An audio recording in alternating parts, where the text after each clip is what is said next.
ఎనిమిది వస్తువుల యందు ఈశ్వర చైతన్య ప్రకాశము లేకపోతే ఎనిమిది వస్తువులు జడమై ఉండిపోతాయి. అవి ఏమిటో తెలుసా అండి? 8 రకాలుగా ప్రకృతి భాషిస్తూ ఉంటుంది.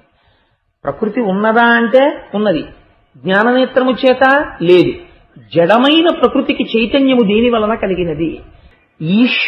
ఈశ్వరుడు పురుషుడై దాని యందు ప్రవేశించి కదుపుతాడు 8.